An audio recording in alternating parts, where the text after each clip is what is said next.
So what's going on, Shields Media fan? We've been talking about some heavy topics these days, but in today's video, I just want to kind of take it easy, have a fun video, and talk about the Lexus RX 350 2012 1 month later. Now, if you're new to the channel, I went and picked this vehicle up. Me and my wife, we wanted a new vehicle for our family, and we grabbed this one right here for $12,000. We talked them down, ended up leaving with a really good price and good deal. This vehicle is a previously owned vehicle, one owner, and is sitting at now 146,000 miles. We bought it from a Lexus dealership, and we have really been enjoying this vehicle. So in today's video, let's just talk about some pros and if there are any cons to buying a vehicle of this age, buying a vehicle at this price point, and if this particular vehicle is worth your time. All right, now a little bit of background about me. I've owned a Lexus before, but that was a Lexus ES 350 2008. So that one didn't really work out for me all that well, and we wanted to come back into Lexus land, and so far, so darn good. My daughter loves the car. We love the car. Everything is just checking out really good right now. The car is super smooth, and you know what? That regular gas, boy, that has been coming through in clutch these days because this vehicle was retuned to work with regular fuel. So shout out to Lexus for doing that. As y'all can see, we shop at Aldi. I keep telling you guys, get your budget food at Aldi. Stop paying all this overpriced food, but that's not today's video. So yeah, man, I'm still enjoying the vehicle. Everything is still checking out nice and smooth. There are no major cons that I can particularly think of at this moment in time. So far, the AC is still blowing super cold. The car still looks very visually appealing. There's nothing, no rattles, no bruises, no anything that I can think of that is causing concern or alert for me. Everything is on point still a month later. Now, I hope y'all can see me, man. I hope y'all can ignore the glare on this video. But yeah, so far, so good, man. I've really been enjoying it. As far as cons go, guys, I really don't have too many. I would say maybe the steering is a little bit stiffer than I thought it would be. But once again, this is not a sport vehicle. This is a family vehicle. It's not meant to be super zippy or super curvy or whatever you want to call it. But yeah, it's a little stiff making some of them corners, but it is a heavier vehicle. Man, being in this thing is like being in an underground bunker. It's like being in a tank. You know, they used to really make these vehicles with so much quality. And that would be one of my only cons so far. I honestly like the gas mileage. I like the features of the car. One con I do have though, I don't like the Bluetooth in this car. I don't like the whole system to set up the Bluetooth. It's super outdated.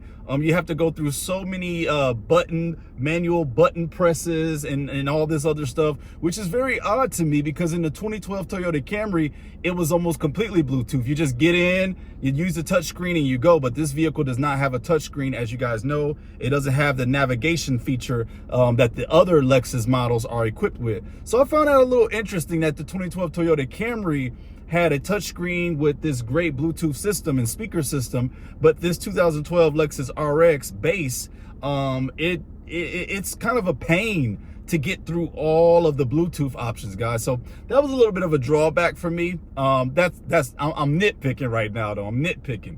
Again, like I always tell you guys, before you jump into any car, any vehicle, do your research as much as possible about that year, the pros and the cons. Was it a good year? Was it a bad year? What are the features that you're looking for? What are the features that you like?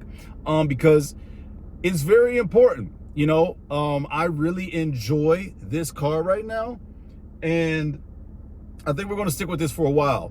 Even though my wife's still playing around, y'all, saying she want a Toyota Venza. So either way it goes, it looks like I'm gonna have to cross paths with a Venza at some point, y'all. I mean, she's a great, she usually don't complain, but she's not complaining. She liked this vehicle, but I just think in the trajectory that our family may be going, I just think she wants to have big body vehicles all around. So guys, we still gonna start the journey for a Toyota Venza maybe in the next 2-3 years, or if God bless us and something crazy pop up right there in our laps. But we're not gonna stress over it. We've been enjoying this car so far. Like I said, my only cons a month in is maybe the steering to a degree.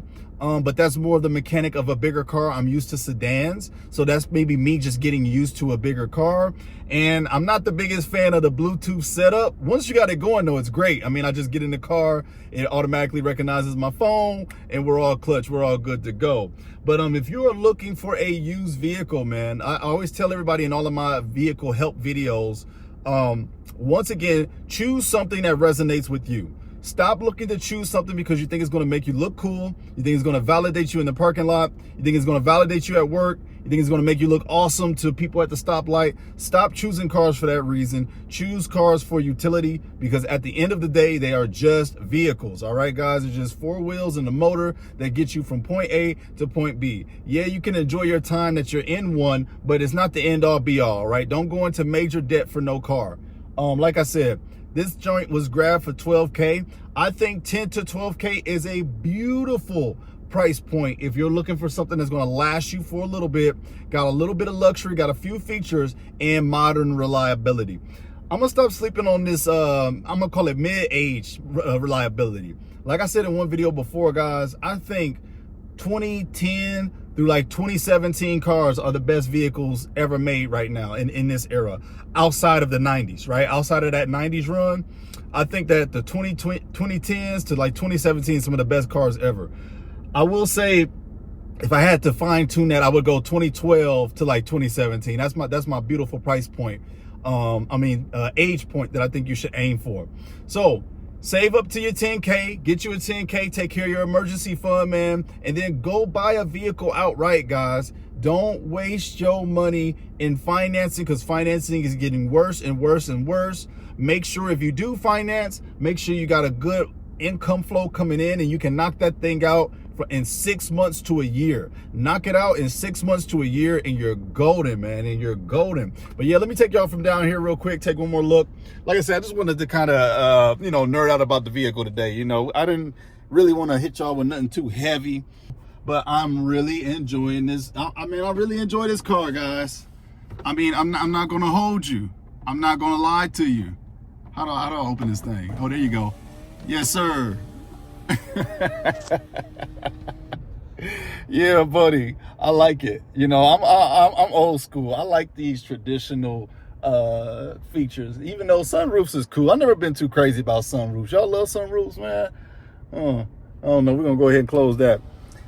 Everything works, man. Everything's operating. But yeah, guys, let me know. I just wanted to give y'all an update on the Lexus RX 350.